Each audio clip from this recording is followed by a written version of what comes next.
Joe, could you start by telling me how someone can die 3 times?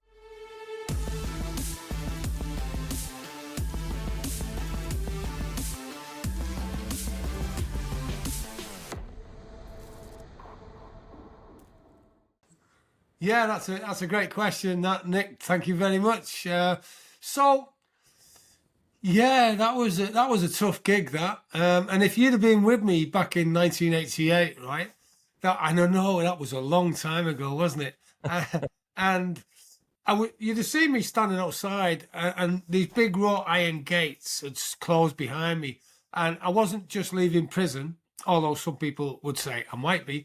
I just served 7.5 years in the Corps of Royal Engineers, and I'd achieved lots of qualifications. You know the score, mate, because you've been in the military Right. as well. You go for all the great courses that you can do to build up your experience, wisdom, and skills. So I've been a physical training instructor, combat engineer, class 1, loads of stuff. But I was particularly proud, right? I was standing in September outside these gates that had just closed behind me, and I was on my own, right? And what made me proud, I was proud for 2 reasons. Firstly, that I'd served my country, and then I'd left and I was starting a new journey as a financial advisor, and I knew nothing about money. But secondly, because only 14 years before that, at the age of 14, I've been on a pilgrimage to help the sick in Lourdes. Lourdes is a holy city in France, right? Hmm. And it's where a lot of people go to get cured. And I was 14, and we're going down on a pilgrimage on a coach, 46 children, right? And our chaperones were 1 priest, 2 nuns, and 3 nurses, and they knew nothing about kids, right? So they've got 46 kids that are 13, 14, 15-year-olds. And the health and safety back in those days wasn't connected. It was either health or safety. It wasn't connected at all. Right. And we stopped for the comfort break just outside Paris. So I go running down the coach from the back, jump off, and then I don't remember anything. And what seemed like 10 minutes later turned out to be 10 days later. And as I'm waking up, I look round and I think, oh, this is strange. And it's all white all around me and a pungent smell of antiseptic. And I look up and there's this big, massive black chap over me who turned out later to be absolutely brilliant. And he was a nurse and he's standing over me. My French accent isn't that good, so excuse me. He says, Joseph, he said, you've been involved in a road traffic incident. A car hit you at high speed. You've broken both your legs, tibia and fibia, and your right femur. He said, you paralysed your right arm. You've been in a coma for 10 days. You're blind in your left eye, and you died 3 times on the roadside. So right, I'm lying there thinking, wow. And a 14-year-old getting that sort of information is a lot to take in, right? And I'm a little bit scared. And then I thought, no, that's not the deal. I want to join the army when I'm 18, right? That's not the deal for me. And then when they said you might not walk again, I just kept focused and saying, I want to join the military. I've got this vision, passion, mission to join the military. And so I'm come back to 1988 and I'm standing outside the camp. And I think, yeah, you did okay there, Joe, getting through the army career when they didn't think you were going to walk again. So then I'm looking forward to starting as a financial advisor. And if we fast forward to 1999, October the 30th, I'm looking back on my career. I've been a financial advisor for many years now, since 1988, 11 years. I've had a successful career with my mother and father-in-law, who we bought a club together, turned it into a nightclub, and that was great. And 1999, I'm just reflecting on things. And I'm thinking, yeah, life's going great. Yeah. And then my final mission, right, my next mission, because I'd also joined the Territorial Army, which you guys call the reservists, right, in 1994, because I got bored with Civvy Street. I'm not sure if you use the term Civvy Street where you are, but basically it means the civilians. And I got bored with that. So I rejoined the military on a part-time basis. And in 1999, I decided to go on my final mission and I transferred. I transferred to the only other regiment I'd like to serve in, other than the Royal Engineers. And from an initial intake of 68 of us, 9 months later, on October the 30th, 1999, there were 8 of us left. And the weather isn't that great. And we're going along, and I've got a Bergen on, a backpack weighing 70 pounds. And all of a sudden it becomes light, then it's heavy, then it's light, then it's heavy, then it's light, then it's heavy, and it stays heavy. And I think, oh, that hurt. That was Saturday night, right? And then I'm out for the count. And what seems like a couple of minutes later actually turned out to be 2 days later. And as I open my eyes, I can see white all around me, a pungent smell of antiseptic again. I thought, no, not again. And I look up, and there's this smart-looking chap, well-groomed in a pinstripe suit, looking over his clipboard with bespectacles and saying, "Mr. O'Connor." I thought, "Yep, that's me." He said, "You were out with the SAS on selection. The weather was horrendous. You shouldn't have been there." I thought, tell me something I don't know. He said, Right. "The weather was horrendous. A gust of wind picked you off your feet, threw you down the mountainside, 400 foot, and you've broken your neck. C5 is shattered, C6 is broken." And again, I thought, wow, didn't expect this news. This is totally out of the blue. And then from there, I went through a whole load of challenges, went through a messy divorce, and you know, that is a book, and we'll come on to that later, actually. That's a book in itself. Right. What I decided at that point was that I've got to do something different here. So I'm not sure if you've ever been in hospital, but whether a military hospital or civilian hospital, there are only so many physiotherapists, there are only so many occupational therapists, and there are only so many nurses. And in the specialist spinal unit, we had a swimming pool and we had a gym, but there were only so many patients that they could take at any one time. And what I found is I always put my name down to go to the gym and the swimming pool as often as I could. It was limited by numbers because there were a lot of people in the spinal unit. What I soon discovered, though, was that some people, some patients will put the name down, and then on the morning they'd say they didn't want to go. So that was a waste of space, right? That was a waste of an appointment. So I got cute, and I used to ask the nurses, who isn't going today? And they'd tell me, and I'd say, I'll go instead. So my top tip there is if you're told that you've got to do X amount to get a result, do double it, treble it, because you're going to go the extra mile when someone else isn't prepared to do it. Do you know what I mean? Does that make sense? Yeah. No, that makes perfect sense. Yeah. So how old were you at that point? Right. Well, I was 37. That's why it was the final mission, right? Because at 37, you're not expected to join the SAS. Right. Right. Because I mean, the sergeant did say to me, "You're a bit of an old timer, aren't you?" I said, "Yeah, well, just give me a shot." And I matched all the youngsters. It was just that the wind got the better of me. So after the divorce, messy divorce, finally got back to work and moved back in with my parents, which was deep joy for a 37-year-old. And when Iraq 2 kicked off in 2003, roundabout, an Afghan, right, I knew that there were guys, and same for you guys as well, the Americans, all forces were getting injured and being medically discharged. And that brought me onto my mission to help 1 million veterans and business owners collaborate so they can achieve the dreams, goals, and aspirations they deserve.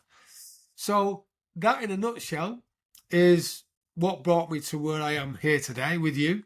And thank you very much for inviting me to your show. It's brilliant. Joe, there's so much to unwrap there. There's so much that I want to ask you about just based on your story. I'd like to maybe dive into some of those moments. Yeah, sure. You know, when you're 14 and you're in that situation, you said as a 14-year-old you wanted to join the Army. You wanted to, that's what you saw for your life. What kind of encouragement did you receive, or advice or support did you receive to get from a completely crippled 14-year-old to someone that could actually join the Army? Yeah, that's a great question. Thank you. I remember one particular thing because I always had, and I've always had, a thirst for knowledge and a thirst for, and I'm not academic, right? I don't profess to be academic, right? What I do have is a thirst to find out how I can achieve something. And for instance, there was an incident where one of my neighbours' children, he was a bit of a bully, and he said to me, he said, if you say anything to me, I'm going to kick you in the leg and break your leg. And I thought, yeah, okay then. So I just abided my time. I went to see the next appointment I had with the consultant surgeon and the orthopedic surgeon. I said to him, you know my leg? It's got a plate in, hasn't it, sir? He said, yeah, it has. I said, how strong is that now? He said, it's stronger than it's ever been. It's at least as strong as it was before we operated. So then you can probably guess what happened. The next time I saw that lad who was a bully, I said, you ever say anything to me like that? And by the way, I don't particularly like violence, but the fact is when you're backed up against the wall, right, you can either crumble or you can take a stand. And I said, you ever say anything to me like that again? And we're going to have an interesting conversation, because I found out that my leg's stronger. And I suppose that gives a bit of the mentality that I've got, that, and I think we've all got it inside us. It's just that you just need something to fire it off, do you know? And because I had an interesting upbringing, my dad was strict. He was fair. He was strict though, and I always was taught that you've got to look at how you can achieve something rather than how you can't achieve it. And because I've been in the Army, I've been in the Cubs and the Army Cadets before the incident, and that had moulded me to decide, yeah, I want to join the military. So when the doctors told me, because I was on a life support system and all that sort of stuff, and when my mum came to visit me in France, she had a bad heart, so she ended up in the bed next to me in the trauma ward as well. Wow. Yeah, that was two for the price of one, that was. Yeah. So yeah, it was interesting. You mentioned in your mentality, like the way you're built, I would categorize that as, having a little bit of spit and vinegar, right? Yeah, Having some like, a chip on your shoulder, maybe some people would call it. Yeah. Are there any other elements of your personality that you feel helped you kind of through this? Because, and this is why I ask, if I look at a lot of young people today, and I look on, you can see them online, on all the social media platforms, you see the kind of things that they're struggling with, and you can maybe put yourself in their shoes and remember when you were that age. But I feel like it's very different now. What would be some advice that you would maybe give to a young person that's struggling in life? I mean, you're dealing with, your body was mangled. I mean, you could have easily gone the other direction, given up, and had a very sad and, probably a life that is not worth looking up to, but you went the other direction. So I'm curious to know, for a young person, like, what kind of tools would you give them, or what advice would you give them if they're struggling with something? Yeah. Well, do you know, that's a great question. I'll tell you why. Because if you remember, and I don't mind sharing my age, I'm proud of my age. I'm 62 now. So when I was 14, I was looking at it from a 14-year-old's mind, if that makes sense. And Sure. now as I look back, I'm looking back at that with an additional an additional experience, right? So I cannot for the life of me be in the mindset I was when I was 14. So to answer your question for the younger people out there who are listening to this show, I know that things get tough. And I've got 3 sons. My youngest is 19. So it wasn't so long ago when he was 14, right? Mm-hmm. And I remember thinking, flipping heck, mate, when I was your age, this is what happened to me. And the reason I was making that comparison was to see how his mind was working at that time. Because as a 14-year-old, you're pretty inexperienced in life, aren't you? So what I would say to you, if you're 14, maybe older or maybe younger, is that in today's society, a lot of photoshopping goes on, posts that go on where actually they've given days or at least hours before they've made the post to make sure that it says something in the right way so it can influence you the most. Because a lot of it, in my opinion, and correct me if I'm wrong, Nick, because I know this is your specialist area, a lot of it is psychologically driven to get you to do something that you might not have done had it not been framed in that particular way. And these photoshops of these people who look perfect, the reason they look perfect is because they're altering the photos. Right? I'm not perfect, right? There's stuff about me you might say, oh well, his hair's out of place. Of course it is. Or something like that. I haven't got any hair really. But the fact is that you'll always find something, because we're living in this world of social media and everyone wants to look great, then I just say to yourself, what are your good characteristics, and bring them out and just be thankful for how good you are. Does that make sense? Yeah, that makes perfect sense. And I think what you're saying is something I actually did a little monologue in my very first podcast a couple of years ago, where I talked about social media and the fact that it's not a real reflection of society. And I think a lot of people, and what it's designed to do, you talked about this, it's designed to play with you psychologically so that you react. The algorithms don't care what the reaction is, by the way. Yeah. They just want to elicit some reaction. And this is why the news has become so polarized as well. They know that they don't need to focus on the truth. They just need to focus on some type of reaction so that you click the button to log into their, subscription app or whatever. But for young people especially, I think it's important for them to understand that what they're looking at on their little devices isn't real life. It's just not real life. And there's so much FOMO, fear of missing out, that I think occurs with young people. And you went through an experience that was real. Like, this was your body, like, destroyed. And you came back from that.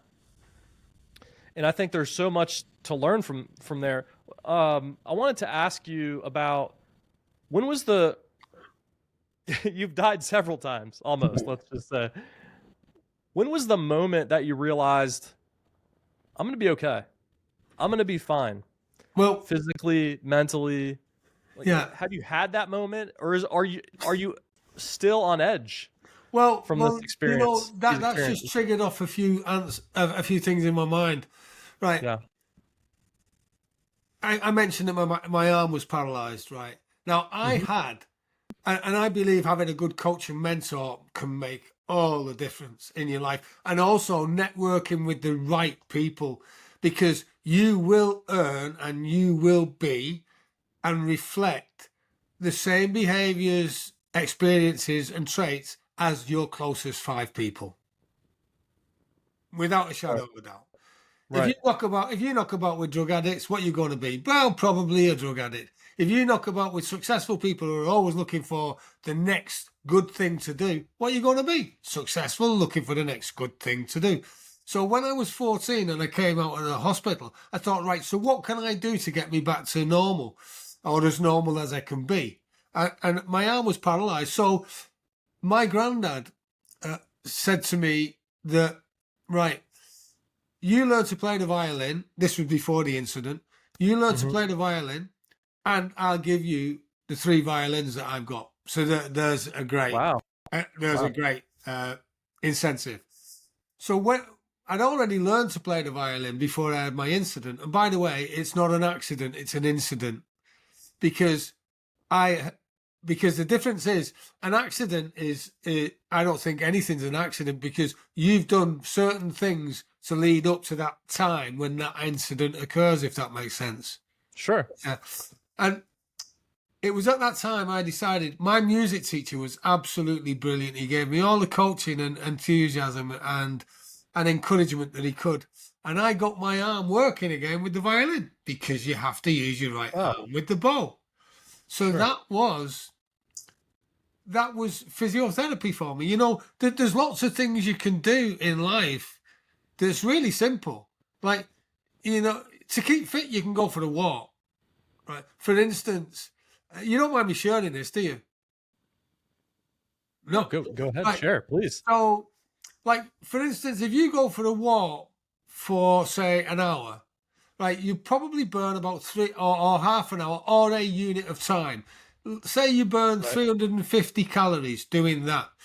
If you did the same distance or the same amount of time what you were running, you would burn 450 or 480 calories. Right. So, yes, running does get you to burn more calories, but walking is a great exercise. So what I'm saying, what I'm indicating by this, or proving, if you like, is it's not about feast or famine. You don't have to take the big, massive jump all at once. Everything's about consistency in small, bite-sized chunks. And that's, I suppose, to answer your question, that's what's made the difference in my life. Just getting up when I've felt really low and making the difference to myself. Like, for instance, when I also, after my incident, the second one, the week after I fell off the mountain on the 30th of October, on the 4th, I think it was the 4th of November, the following Sunday, I was supposed to run the New York Marathon, right? In your country, right? And obviously, when the consultant told me, right, you're paralysed, it hadn't sunk in because you go through a period of denial, don't you? And I said, "Oh, Doc, by the way, can you patch me up? Because I've got a marathon to run for charity in New York next Sunday." And he turned around and he said, Mr. O'Connor, I said, "I'm not sure you quite understand what I've said." 15 years later, I did that New York Marathon. Wow. And it wasn't a fast time because before I was injured, I was running 6-minute miles, dead easy. So I was on target to run sub 3 hours. I didn't do that 15 years later. I got round it. But the fact is that I just focused, and people want to know how to get rich overnight, the get rich quick scheme.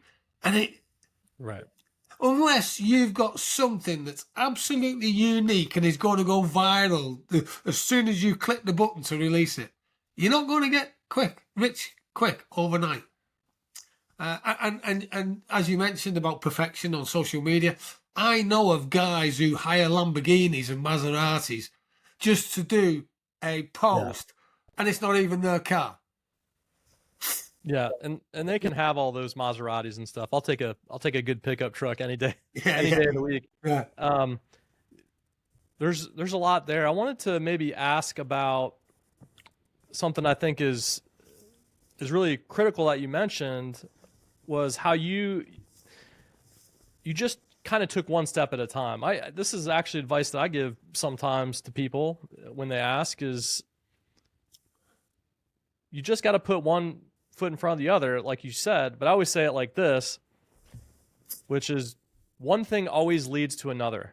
You know, I never thought that I would be successful in business, but at the time when I wanted to start a company, I just did the first thing, and then the next thing came to me, and the next thing, and I didn't have some grand plan or strategy. And I think a lot of times people think they need to have this grand plan or strategy, and they get paralyzed paralysis by analysis before they Yeah. actually take the step to do the next thing.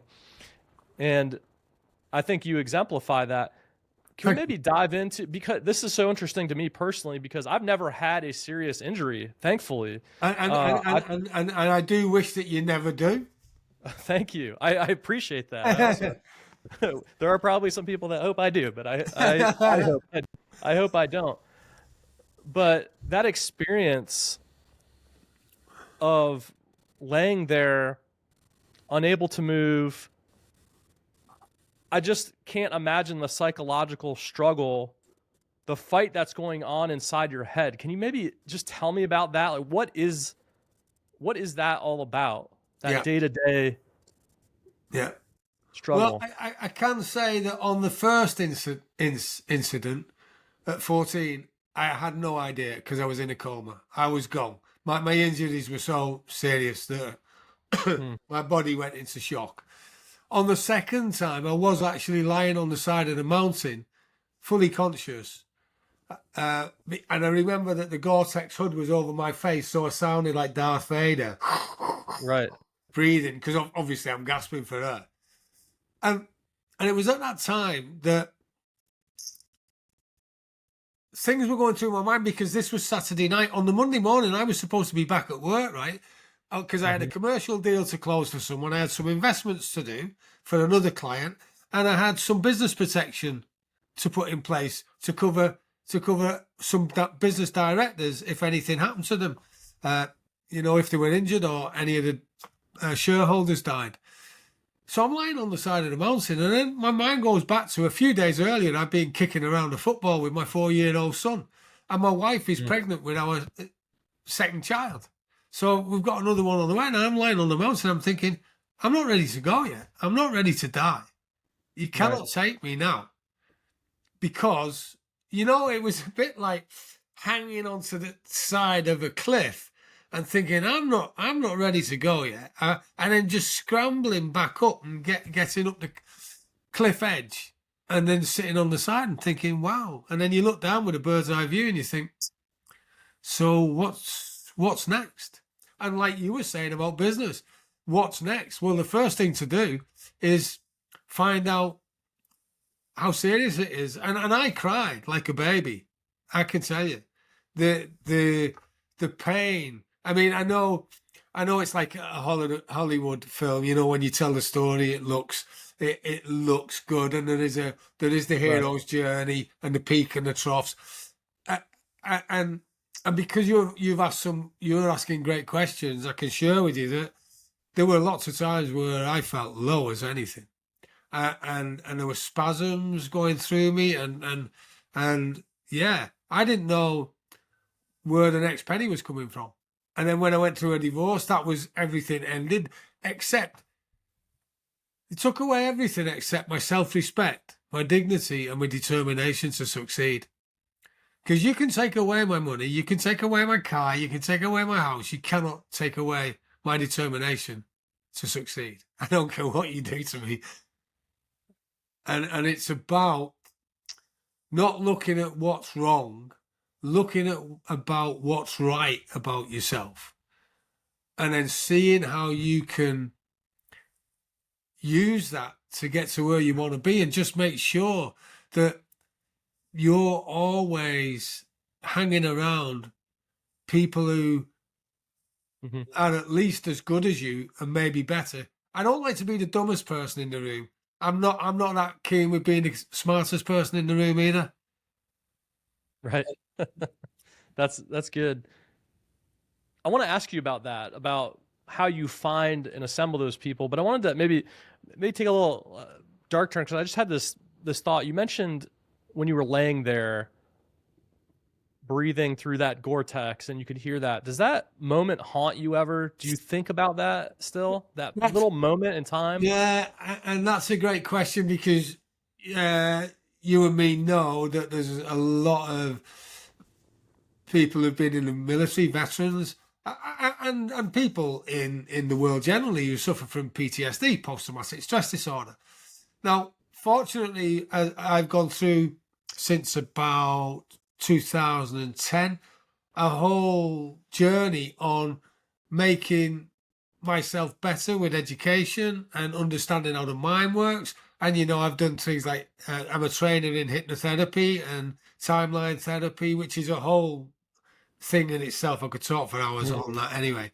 You said timeline therapy? Is that Timeline therapy, right? Okay, so I don't know what that is. right. Okay, so it's. I think it's a great thing for PTSD. If I explain to you, Sure. If I were to ask my client where is their future, they would point somewhere, and it would be either in front, behind, up or down, or a direction.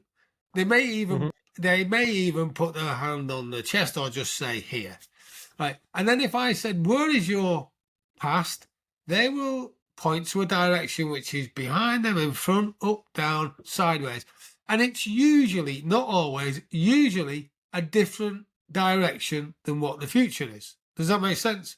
So, Sure. yeah. So if I were to ask you where your future is, where would you point it?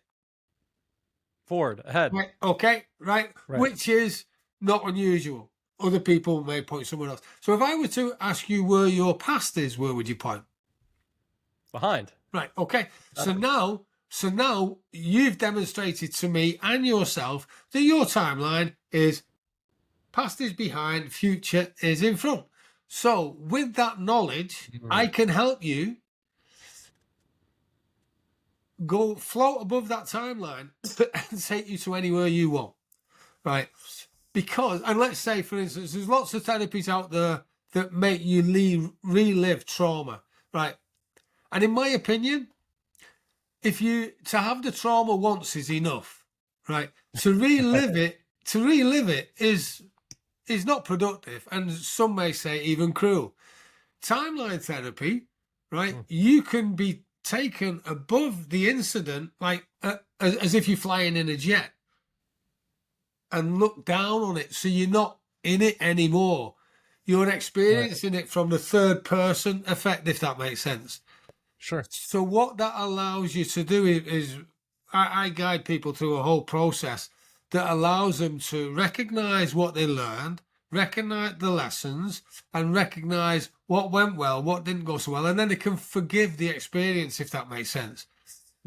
Because I'm old enough and daft enough to realize that holding a grudge or hatred or anything like that is not productive for your own self-being. Because, like you said earlier, right, that some people might be glad that if you suffered a disadvantage. Right. Now, if we use that, which I'm sure isn't true, by the way, but I'm identifying it for the following reason. When you think back on a situation that really hurt you, or a person that you really hate, and it makes you feel negative or angry or disappointed or suffer an emotion, if that person is that person that you're directing your anger at going to know about it, that you're having a bad time at 3 o'clock in the morning? No, they're not.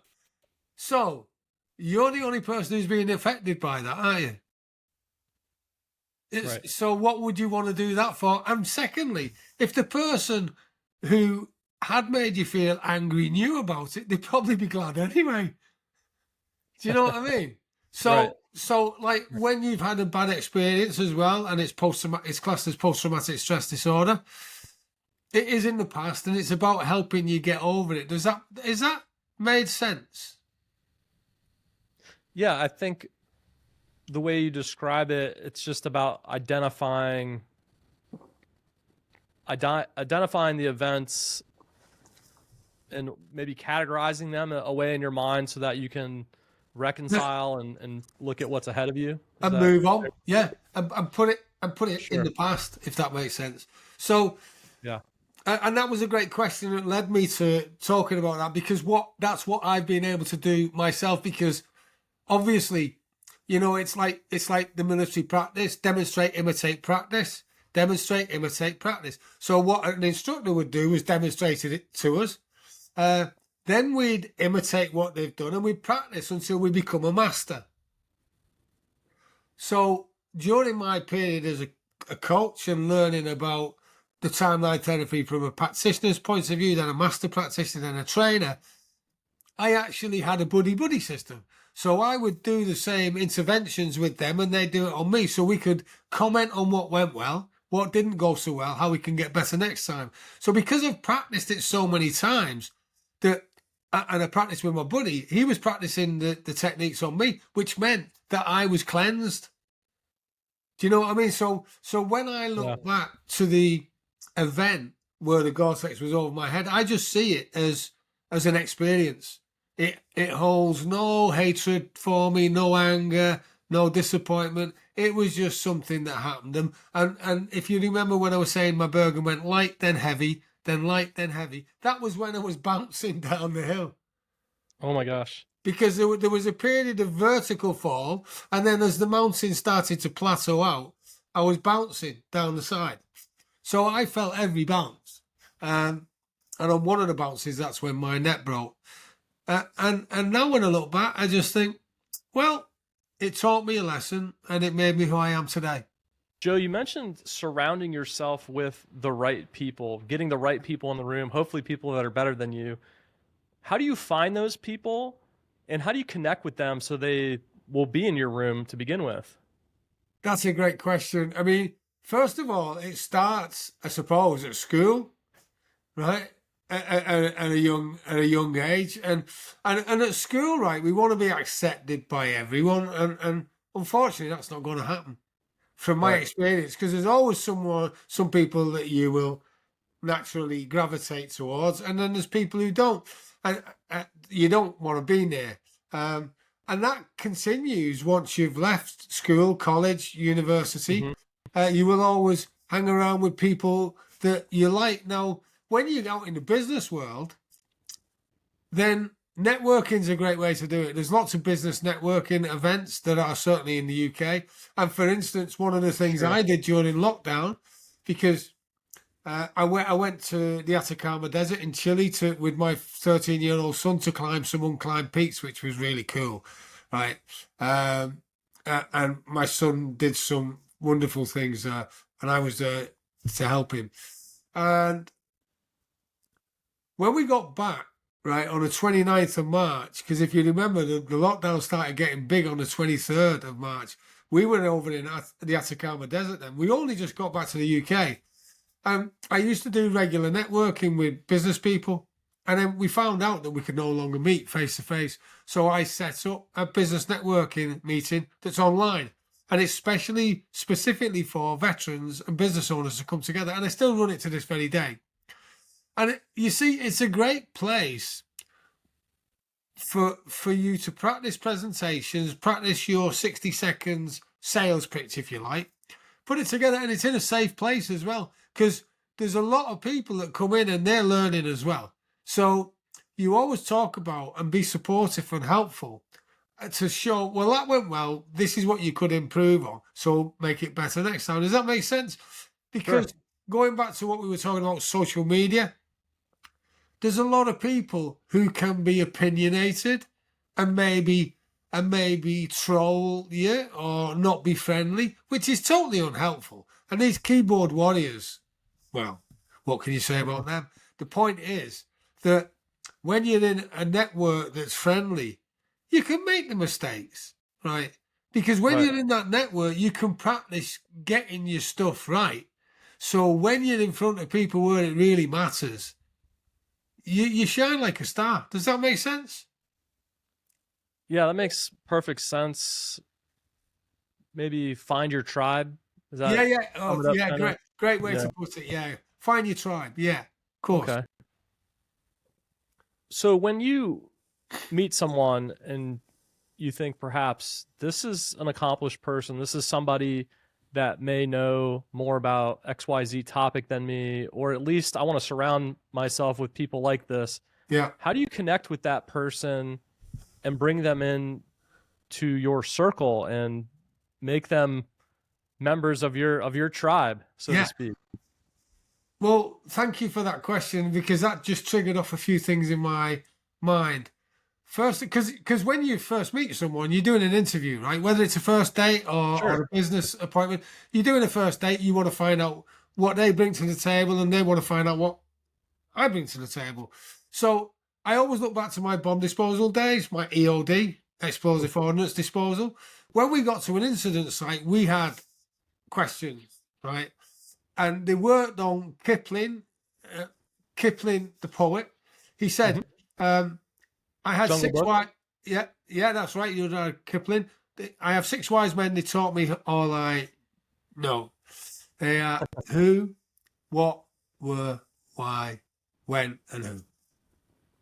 Right now, and then they take me over, and it carries on. But the point is that when we got to an incident site, we would be asking, so what is it? What happened? When did it happen? Who was involved? Where is it? Why do you think it happened?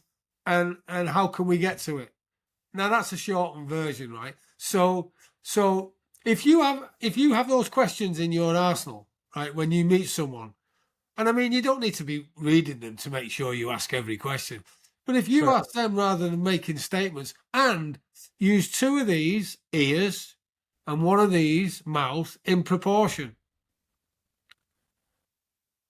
because So listen more, ask questions. Yeah.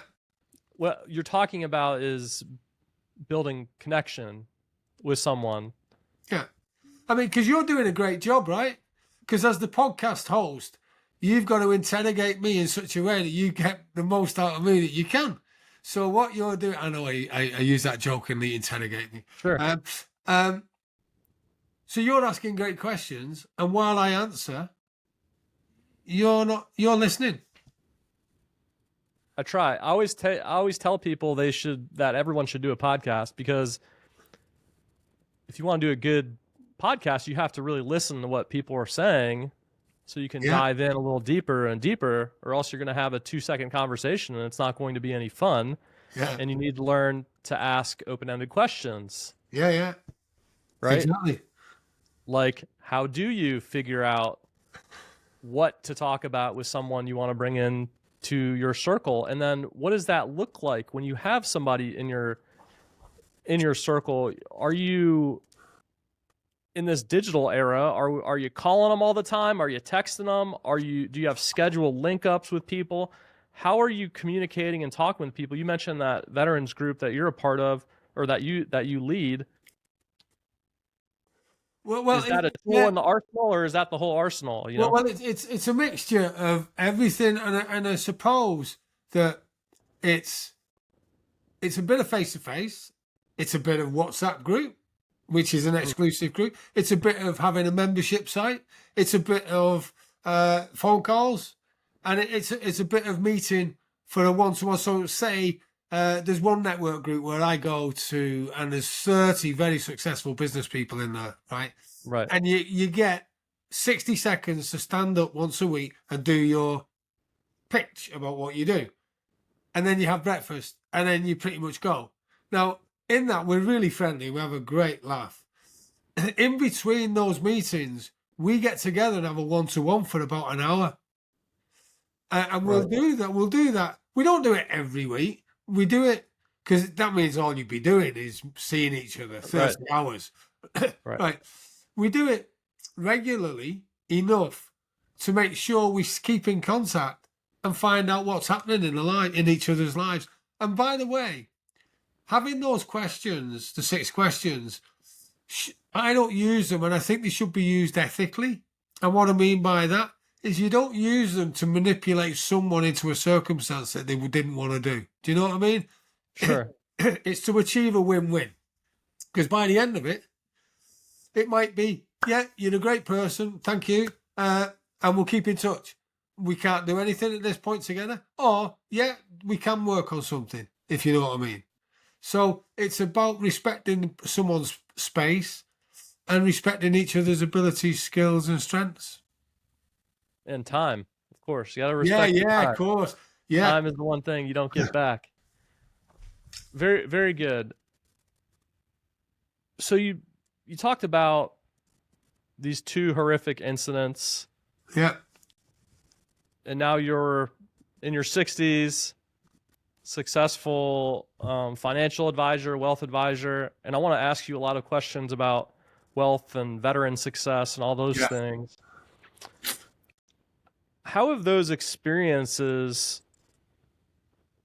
the incidents that you call them, not accidents, Yeah. how have those shaped your mind in the world today, where you see yourself today, how you fit in to society, how, the things that you want to pursue? Yeah. Is it a story you bring with you and share? How do you view that? That's a great question. Thank you. I mean, I've written a few books. I've written a program. The program's behind me, the Pathfinder, the Success System. Okay. And if you allow, I've also written the book as well, because obviously, and this podcast, I've been on a guest on your podcast, is allowing your listeners to get to know me and understand me. Certainly for someone who just sees the digital me and sees a book, they might be thinking, right, who's this guy? So I've done the book, which is about a couple of hours read, maybe quicker depending on how fast you read, and it's got exercises in it. Now the fact is that is a game changer in itself, but that allows you for a few bucks, right? What is £5 a cup of coffee in the UK? So I suppose Sure. $7, right? That's pretty easy. And then from the Pathfinder, that's a little bit more of an investment, and it's an investment in time because it's going to take you some time to go in, because there's 3 parts: reconnaissance, which is about getting your mind right; strategic advance, which takes you through a guide on how to do stuff; and then Tail End Charlie is about recording everything and setting your goals. And you'll notice there is a definite connection with the military: reconnaissance, going in behind enemy lines; strategic advance, which is the battle plan, the battle; and then Tail End Charlie's making sure everything's brought up the rear so everyone comes home safe. So that was my passion, to leave a legacy behind when I'm gone, because you know what? As you say, I'm in my 60s and we don't live forever, right? I've been blessed to have a life fulfilled. I'm 60 and I'm still sticking around. I reckon I'm in am I in the final third yet? I'm not sure, because I want to do a marathon when I'm 100. If I have to crawl around it, I want to do a marathon. I'm not saying I'm going to be running it, but I'm going to get around it somehow. So, Right. and I suppose that's a perfect example of how you can put your future in front of you and determine what you want to do, because that's a much better prospect to have, isn't it, than be thinking about all the other stuff that might go wrong. So I suppose if that answered your question at all. Yes, I think so. Could you maybe give some examples of exercises that are in your book? You mentioned some of those exercises. Yeah, of course. Right. So, for instance, on the Tail End Charlie, by the way, there's a 12-month money back guarantee with it. If you've not transformed your life in some way after 12 months, money back, no quibbles. The one caveat to that is, some people get shelf education and some people get self-education. Like some people will buy a load of stuff and put it on the shelf and never look at it. And then other people will buy it and actually use it and implement it. Right. So what I mean by that in the concept or context of Pathfinder is you get your money back if you send it back to me and show me that you've used it. Because if you haven't used it, well, obviously it's not going to work.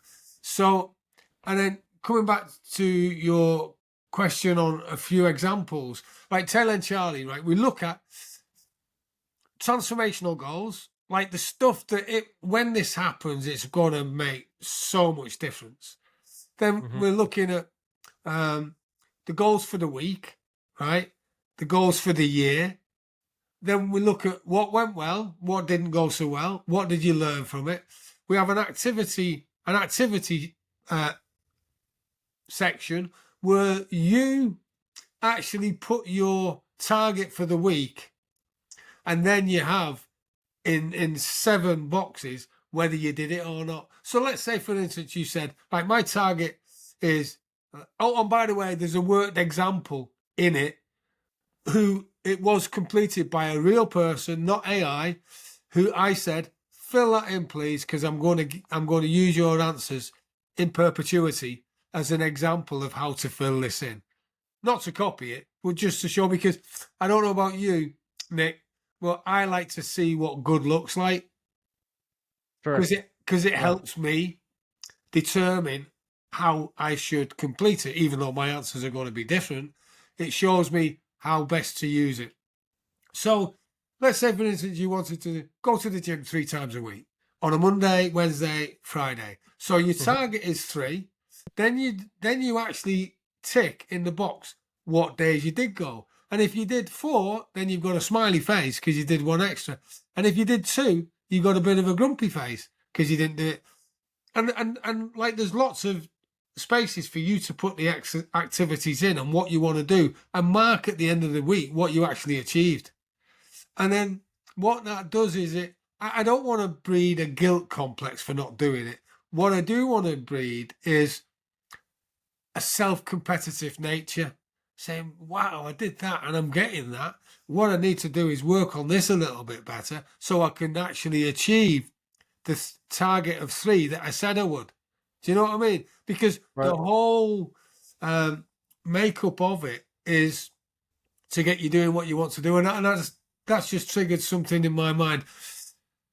You know, you guys you guys, special forces, and in the military in general, you know, the trapezium, which is planks which have a gap between them and it's quite high, and you run along it and you have to jump over the gap, right? So if I said to you now, right, I've got these scaffolding boards which are 6 inches wide, or let's make them 12 inches wide, so there's a big area, and each of them is 10 foot long.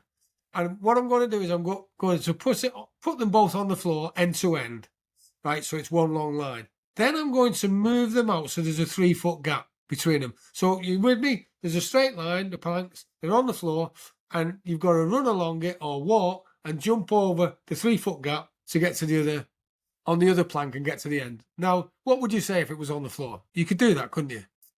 Sure. Yeah.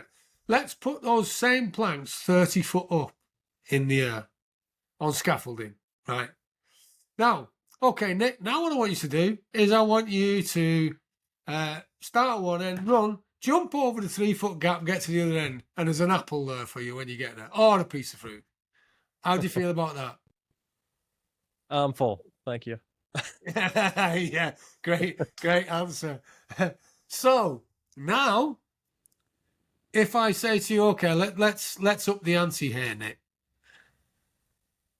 The planks are still 30 foot up in the air, and you're at one end, and you've got to get to the other end. This time, the reason you got to get to the other end isn't because there's an apple or a piece of fruit that you don't want anyway because you're full. This time, at the end of the plank, there's a burning building, right?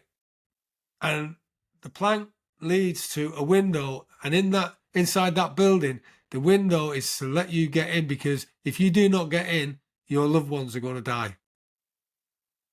Now, would you run across? And there's no even thinking about it, really. No. You just do it. There's no thinking about that at that point, right?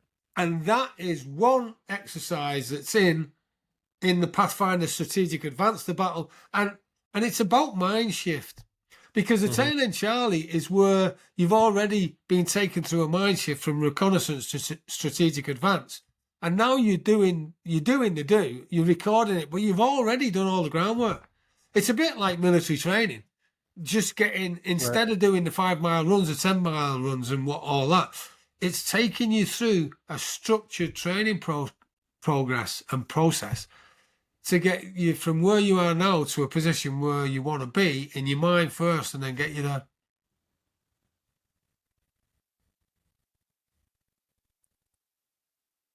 Joe, can you hear me? Yeah. Oh, sorry. It sounded like it cut out there for a second. So we're talking about setting goals, achieving goals, shifting your mindset. All that requires discipline. You hear this a lot. Discipline. How do you find discipline in yourself to do these things in the first place. If you're starting from zero, let's say, and there's a lot of people starting from zero, unfortunately. Yeah. How do you go from zero to setting a goal, achieving a goal? Well, that's a great question. There is a book called Habit Stacking. I don't know. I'm not sure who the author is, and the only reason I know about it is because I spent some time with someone recently, and he's 28, and he had quite a tough life, and at 16 he was homeless and lived in a hostel. And then he read the book and it changed his life. And also what he had was, in the hostel, there was one social worker who just said, you shouldn't be in here. You need to do something. Now, the reason, because, you know, with a positive mindset and when you've already achieved stuff, and if you're in a bad place, you can always be looking at it and thinking, it's all right for you because you've got everything now. So let's take it back to ground zero where you've got nothing, right? Or you think that you've got nothing because you've never got nothing. Because so long as you're breathing, you've got something. Right. And the first thing to do is just start with something simple. It might be brush your teeth, or it might be get out of bed, right? Right. Sure. Let's get out of bed. Let's do something. Let's put some clean clothes on. Let's brush the teeth, clean clothes on, take a shower, do something that makes me feel good. Does that make sense? Yeah, and I looked up that book. It's Habit Stacking: 127 Small Changes to Improve Your Health, Wealth, and Happiness. And it says the author is S.J. Scott. Well, thank you for doing that research, because the only reason that came to my mind is because you asked me the question and I processed it. So that's brilliant. Thank you. So say that again, please. Yeah, it's Habit Stacking by S.J. Scott. Yeah, is the author. I remember now. So yeah, that's a book. Another one, right, that I find, another book that I have actually read multiple times is The Slight Edge, Jeff Olson. That is a fantastic book, because what that's all about is the cumulative effect, right? Mm-hmm. So doing one small thing each day, and you get the slight edge, that you get the edge on something because you just keep doing small things. That makes perfect sense to me. Yeah. So when, if you can, first of all, it sounds like what people should do also is read a lot of books and pay attention to books that are out there. There's some good tools and things to help you in these situations. I mean, listening to your podcast or my podcast, I mean, we get to interview some fantastic people, and you know, you can, if you go on Google and look for positive stuff, there's audio books, there's all sorts of stuff out there. I mean, I listen, and I'm glad you said that, actually, because I didn't just do it because I was gifted and I knew everything, because there was many points where I didn't know anything about what I needed to know. So I listened to people like Bob Proctor, Jim Olson, Jim Rohn, Tony Robbins, all of those people. I mean, great Americans. We've also got a lot of great people in the UK as well. And you know, as you know, I've written books. I've written the Pathfinder, then I've got the book which I can share if you're happy for me to do that, and how to get it. And that's just a simple book that's got lots of stuff in there, because it's just about doing something every day that makes a difference and will get you closer to your goal. And maybe a painful part of the process might be saying goodbye to some of the people you hang about with, some of the friends, because that can be painful. Sometimes it can be liberating, though, a lot of the time. that's a great point. Surround yourself with the right people. Yeah. I always say if you look at the people that are around you and you're surrounding yourself with, and today on social media as well, who are you following on social media that maybe Yeah. you shouldn't be following? Whose stuff are you seeing? And it actually kind of brings it back to that whole point about social media being fake earlier, which is if you look at social media, the people with the biggest following and things like that, it's people that have cultural significance, or Yeah. they've done something entertaining. It's not necessarily people that are providing value into people's lives, right? Yeah. Yeah. Kanye West has a huge following. He was a fantastic musician at some point. I don't know what's happened to him. Yeah. Now he's cuckoo bananas, but he still has millions and millions of followers on social media. And I think I think in this digital era, it's about surrounding yourself with the right people physically and digitally as well. Yeah. Yeah. Saying, who am I following? Who am I taking advice from? Whose videos am I seeing on my feed? Is it all positive? Is it nonsense? Is it actionable? And are they better than me too? Now you could just be anybody with a microphone or not even a microphone, with a phone, can amass a following by saying something intriguing. And you could be following people that really haven't accomplished anything in life. They haven't accomplished anything. This is what I love about the podcast space and this new era of media as well. Now, people that have actually accomplished things. I don't know if you're familiar with Sean Ryan in the United States, or maybe Patrick Bet-David, but these are people that have actually accomplished things in life, right? They're not just journalists that are flapping heads in front of a mic. They've accomplished things in life. They've been through things, and now they're hosting discussions, but they're a reasonable sounding board, because now you have discussions between people that have actually done some stuff in life. They've accomplished things. They've not just studied accomplishing things. Yeah. And that's what I love about this new age of media. And go ahead, Joe. That's just triggered something for me. Sure. When you're listening to a podcast, right? Because a lot of Hollywood actors and actors in general, actually in the UK and Bollywood, India, actors, they're scripted, right? And it can look great, and they've got a makeup department, and they got a hair department, and everything. And while they're scripted, it's great, and they've got all the cameras, right? When you're on a podcast, there's no way we could script this. And when you listen to a podcast, you get to discover the real person. Mm-hmm.